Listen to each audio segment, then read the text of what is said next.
ये कहानी एक ऐसी मैजिकल दुनिया की जहाँ पर नेमेसिस नाम के मॉन्स्टर धरती पर आक्रमण कर चुके हैं। वो जिस भी इंसान पर अटैक करते वो फिर इन्फेक्टेड हो जाते हैं और उनके अंदर जादुई पावर्स डेवलप हो जाती हैं। इसी बीच हम सेठ नाम के लड़के को देखते हैं जो उसी नेमेसिस के अटैक से इन्फेक्टेड हो चुका है और उसे नॉर्मल इंसान एक बुरी नजर से देखते हैं और उसे एबनॉर्मल मानने लगते हैं। वही सेठ एक महान सॉकरर बनकर दुनिया को बचाना चाहता है, इसलिए वो एक ऐसे ग्रुप को ज्वाइन करता है जिसका नाम आर्टेमिस इंस्टीट्यूट है और इस इंस्टीट्यूट का गोल उन नेमेसिस को दुनिया से एलिमिनेट करना होता है। So without wasting any time let's start the video. कहानी की शुरुआत में हम सेठ को देखते हैं जो एक रूफ टॉप पे दूसरे रूफ टॉप पर कूद रहा होता है। तब वो वहां से जंगलों की तरफ चला जाता है जहाँ पर सेठ का वेट एक छोटा बच्चा कर रहा था जिसका नाम टॉमी है और टॉमी सेठ का इसलिए वेट कर रहा था क्योंकि सेठ ने उसे प्रॉमिस किया था कि वो उसे अपना जादुई पावर दिखाएगा। उसके बाद सेठ अपने बैग से कुछ बुक्स निकालता है और फिर टॉमी को दे देता है जिससे सेठ ने अमला को बुक शेल्फ से चुरा कर लिया था। जिसके बाद सेठ टॉमी को अपना जादू दिखाने लग जाता है मगर सेठ काफी कोशिश करने के बावजूद भी अपना जादू इस्तेमाल करने में असफल हो रहा है। जिसके बाद सेठ एक बार और कंसंट्रेट करते हुए रॉक पर अपने पावर का इस्तेमाल करता है जिससे वो रॉक हवा में उड़ते हुए एक फार्म में पहुंच जाता है। फार्म की काउज ने सेठ और टॉमी पर हमला कर दिया जिसके बाद वो दोनों वहां से भागने लगी। दूसरी ओर हमें एक बूढ़ी औरत दिखाई जाती है जिसका नाम अल्मा होता है। यहाँ वो एक शॉपकीपर से बोट देने के लिए कहती है मगर वो शॉपकीपर अल्मा की बोट देने से साफ इनकार कर देता है। असल में वो शॉपकीपर अमला को बोट इसलिए नहीं देना चाहता क्योंकि अमला एक सॉकरर है और इंसानों की नजर में उन्हें खतरनाक और बुरा माना जाता है। इधर जब अल्मा शॉपकीपर से बोट लेने में कामयाब हो ही चुकी थी कि तभी उसकी नजर सेठ पर जाती है जो कुछ काव से बचते हुए सीधे उसकी ओर आ रहा था। अब सेठ को देखकर अल्मा को गुस्सा आ जाता है, फिर वो अपने पावर्स का इस्तेमाल करके सेठ को उन काव से बचा लेती है। वहीं विलेज के कुछ लोग गुस्सा होकर सेठ और अल्मा को वहां से चले जाने को कहते हैं और ऐसा इसलिए क्योंकि उन्हें लगता है कि सॉकरर भी नेमेसिस की तरह जो उनके लिए परेशानी खड़े कर सकते हैं। इसके बाद अल्मा सेठ की सारी गलतियां अपने ऊपर ले लेती है और सेठ को वहां से घर ले जाती है। हमें अब सेठ दिखाई देता है जो दीवारें साफ कर रहा है, वहीं अल्मा बैठकर उससे उसकी गलतियां गिनवा रही होती है। अब अल्मा सेठ को विलेज में जाने के लिए मना कर देती है जिसके बाद सेठ अल्मा से पूछता है कि उसने सेठ का सारा इल्जाम अपने ऊपर क्यों ले लिया। जिसका अल्मा जवाब देती है कि हम जादूगर को भी नेमेसिस की तरह समझते हैं जो इंसानों को बर्बाद करते हैं। उनकी नजरों में हम मॉन्स्टर्स ही हैं। रात के समय सेठ एक बुक पढ़ रहा होता है जिसमें नेमेसिस के बारे में लिखा था और उससे पढ़ने के बाद उसे मालूम चलता है कि अगर नेमेसिस खत्म हो जाएगा तो दुनिया की सारी परेशानी खत्म हो जाएंगी।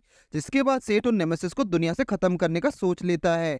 अब अगले दिन सुबह हम सेठ को देखते हैं जो अपने पावर्स को अलग अलग तरीके से बढ़ाने की कोशिश करता है। इस बीच टॉमी सेठ को बताता कि उसके पापा ने उसे जादूगर से दोस्ती नहीं करने को कहा था। जिसके बाद उन दोनों की नजर आसमान में उड़ती चीज पर जाती है जिसे देखकर सेठ को काफी हैरानी होती है। ऐसा इसलिए क्योंकि उस चीज का आकार एकदम बुक में बनी एक चित्र की तरह था। जिसके बाद सेठ को मालूम पड़ता है कि वो कुछ और नहीं बल्कि नेमेसिस का अंडा था। उसे देखने के बाद सेठ घर भाग जाता है और नेमेसिस को हराने के लिए सभी हथियार इकट्ठा करने लग जाता है। वहीं टॉमी विलेज के लोगों को बताता है कि एक नेमेसिस का अंडा है और सभी को वहां से भाग जाना चाहिए क्योंकि कोई भी उसको बात नहीं मान रहा होता है। तभी वहां पर सेठ उस नेमेसिस के अंडे के ऊपर आकर गिर जाता है। फिर सेठ ने उन सभी से नेमेसिस के बारे में पूछने लगता है। फिर विलेज वालों से सेठ को मालूम पड़ता है कि वो उस नेमेसिस के अंडे के ऊपर ही गिरा है। थोड़ी देर बाद वो अंडा फूट जाता है जिसमें से नेमेसिस निकलते हैं, सेठ पर हमला कर देते हैं। जिसके बाद सेठ नेमेसिस के हमले से घायल हो जाता है। वहीं टॉमी सेठ को बचाने के लिए आगे बढ़ता है और तभी वो नेमेसिस टॉमी पर भी हमला करने वाला होता है मगर तभी सेठ अपने आप को संभालते हुए टॉमी के सामने आ जाता है जिससे टॉमी नेमेसिस के हमले से बच जाता है। वहीं सेठ नेमेसिस के हमले से दबता चला जा रहा था और उसे मुसीबत में देख टॉमी लोग से मदद की पुकार मांगता है। जब सेठ की हालत काफी खराब हो चुकी थी तभी टॉमी की पुकार सुनकर वहां पर एक ग्रुप आ जाता है जो खुद सेठ की तरह सॉकरर होते हैं। इसी के साथ वो ग्रुप सेठ की जान बचा लेते हैं। अब वो आदमी अपने ग्रुप को आदेश देता है कि वो उस नेमेसिस को सील कर दे। जिसके बाद उस ग्रुप के दो आदमियों ने अपने पावर का इस्तेमाल करके उस नेमेसिस को सील कर दिया। वही नेमेसिस को सील करने के बाद वो ग्रुप अपना इंट्रोडक्शन देते हुए कहता है कि वो लोग नेमेसिस हंटर हैं और उनके ग्रुप का नाम ब्रेवरी क्वार्टर है। अब इसी के साथ सेठ उन सभी को देखकर काफी ज्यादा उत्साहित हो जाता है और क्योंकि उसने अल्मा के अलावा अपनी जिंदगी में किसी जादूगर को नहीं देखा था, उन ग्रुप को साथ लेकर सेठ नेमेसिस को हराने के लिए और भी ज्यादा उत्साहित हो जाता है। और फिर सेठ उस ग्रुप में शामिल होने के लिए बॉस को मनाने लगता है जिसकी मदद से सेठ को नेमेसिस को मारने का मौका मिल पाएगा, वो उस नेमेसिस को हरा के अपने विलेज को बचा सके। अब ग्रुप का बॉस सेठ की तारीफ करते हुए कहता है कि उसने देखा है कि सेठ ने बड़ी बहादुरी से उस नेमेसिस का सामना किया था। इसके बाद ग्रुप का बॉस सेठ को अपने साथ नेमेसिस को हराने के लिए राजी हो जाता है। तभी वहाँ के लोग काफी गुस्सा होने लगते हैं और कहने लगते हैं कि ये लड़का उनके लिए एक मुसीबत है और ये किसी काम का नहीं, इसलिए विलेज के लोग सेठ को शामिल ना करने की सलाह देते हैं। ये सुनकर ग्रुप का बॉस कहने लग जाता है कि सेठ मेरे जैसा ही एक जादूगर है, उसमें और मुझमें कोई फर्क नहीं है। ये सब कहने के बाद ग्रुप का बॉस सेठ को नेमेसिस का ध्यान भटकाने को कहता है, जिसकी मदद से ब्रेवरी ग्रुप उन सभी विलेज को वहां से सुरक्षित बाहर निकाल सके। वहीं सील का टाइम खत्म होने के बाद नेमेसिस सील से बाहर निकल आता है और ये देखकर सेठ पूरी तरह तैयार हो जाता है। इसके बाद सेठ अपनी पावर का पंच का इस्तेमाल कर उस नेमेसिस पर वार कर देता है, मगर तब भी उस नेमेसिस का एक बाल भी बाका नहीं होता। और अब उस नेमेसिस को भी काफी गुस्सा आता है और वो सेठ पर हमला कर देता है और फिर उस सेठ हमले को डॉज करके वहां से भाग जाता है। जिसके बाद नेमेसिस सेठ को मारने के लिए पीछे करने लग जाता है, लेकिन फिर भी उस नेमेसिस का हर वार सेठ बहुत ही अच्छे तरीके से डॉज कर लेता है। इसके बाद सेठ अपने पावर पंच का इस्तेमाल करता है और मगर इस बार भी वो नेमेसिस को हराने में असफल हो जाता है। नेमेसिस से बाउंस होकर एक दीवार से टकरा जाता है। वहीं दूसरी ओर हम टॉमी को देखते हैं, जो अपने पापा का नेमेसिस के बारे में बताने के लिए एक बैंक में पहुंच जाता है। तभी वहीं पीछे से वो ब्रेवरी ग्रुप आ जाता है और वो लोग सभी को वहां से भाग जाने के लिए कहते हैं। वहीं सेठ नेमेसिस को हराने के लिए एक नया तरकीब सोचने में लग जाता है, जैसे कि उस ग्रुप के बॉस ने उससे कहा था।